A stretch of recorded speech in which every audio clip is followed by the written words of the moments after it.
Hi, everybody. This is Joe Giardulo at sopranoplanet.com. I make mouthpieces for soprano saxophone. I fix them. My website has a lot of great information for soprano players. So if you have any interest, check out sopranoplanet.com. Take a look. Drop me a line if you've got any issues or you have any questions. There's a lot there that can be of help. Okay. Hey, it's science with sopranoplanet.com today. All right.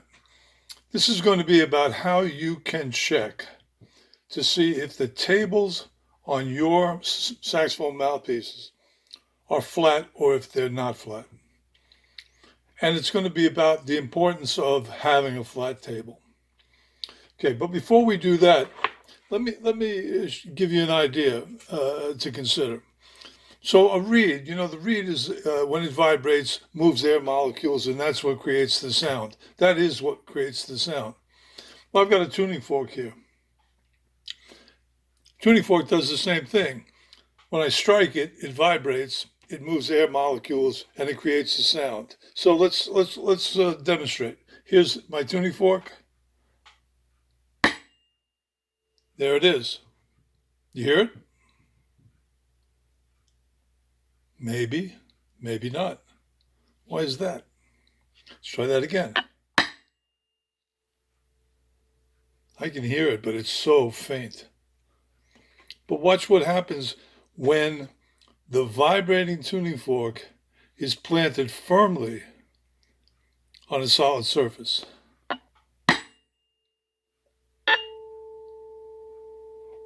Sound explodes. That's on a piece of marble.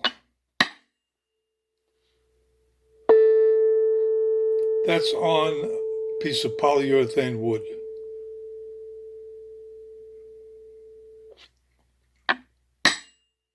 That's anchored to nothing. Well, that's how your reed behaves too. Okay, enough with science with Soprano Planet. Here's how you can check to see if your table is flat. Because if your table isn't flat, effectively flat, meaning if there's a really minor issue and it's not in a critical place, it really doesn't have that big an impact.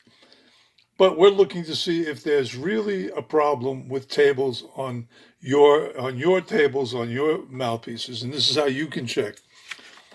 You need a solid surface, a piece of safety glass, a piece of marble, polished marble or granite, something really that is guaranteed to be flat and clean. A piece of copy paper. This one has an Annette Peacock song on the other side. Mr. Joy. Okay, here we are. Now we're going to take, I've got two mouthpieces here that were sent to me by a client. Let's take this one. This is the generic mouthpiece that came with this soprano. That doesn't have a name on it. And what we're going to do and what you're going to do to check your mouthpieces is you're going to take it, you're going to place it table down on the clean copy paper on a solid surface.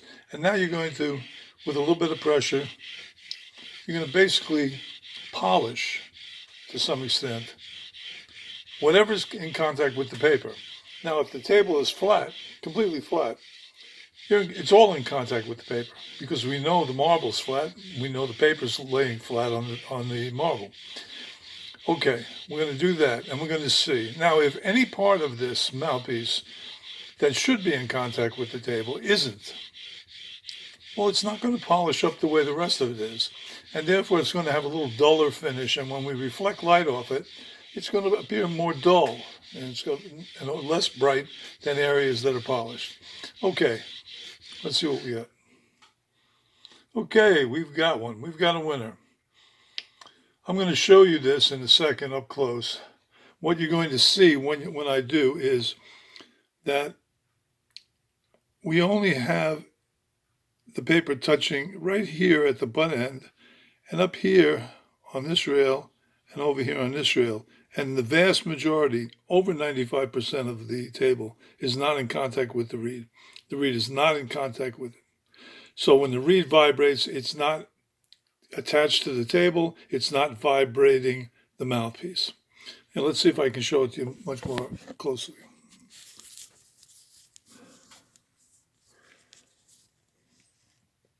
So the areas that reflect the light more, the lighter color,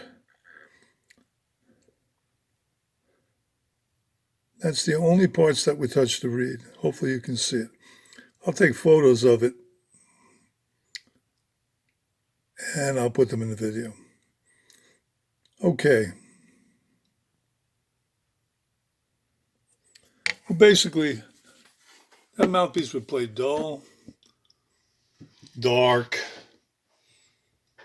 Inefficient means you'd have to play hard, you'd have to work hard to get the sound, to get what that mouthpiece is supposed to do. You're going to have to work hard to do that. And chances are you're not going to be very successful. I would classify this as a doorstop, okay? That's what I think. Now, this can be fixed, and then we'd find out what it really sounds like. I've got another piece. Now, this one is an aftermarket piece, not inexpensive. And we're going to do the same thing that you're going to do at home with your piece. Clean sheet of paper, table down. Now we're going to polish it. So keep in mind, and I think this is the most important thing to understand. Just like the tuning fork, your reed, when it's solidly in contact with the table, is vibrating the mouthpiece. The mouthpiece is therefore contributing to the vibrations of the air inside the chamber. And therefore, we're much more efficient. We're getting much better response, getting more volume too. All those things come with a flat table. Okay. All right, let's see what we have. Okay, we have another winner. Let's see if I can show you this. This one will show that maybe 40, 45%, maybe more of the center, close to the window, even almost touching the window, is low and not in contact with the reed. Let's see if you can see that.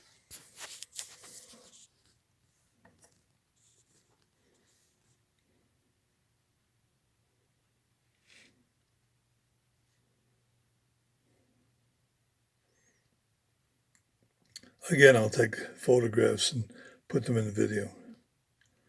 Hopefully you can see what I see.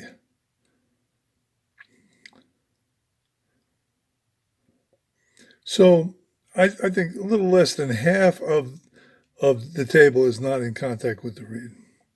That's a lot. So what do we have here? Well, the mouthpiece will probably play. I'm not accounting now for things like the facing curve, okay, which we will assume is fine. I mean, I'll look at it later.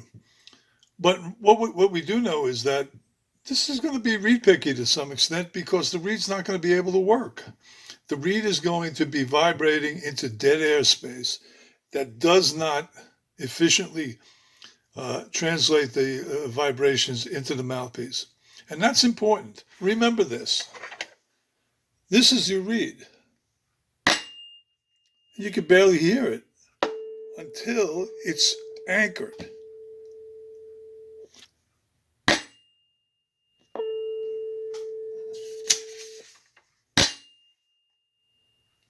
Anchored to a piece of paper doesn't do anything floating in air.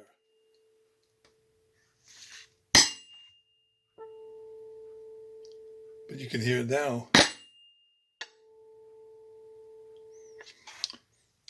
Okay, Joe Giardulo, sopranoplanet.com. Fixing tables on mouthpieces is the first thing I do when I get one that needs it done. Okay? It's the most important thing.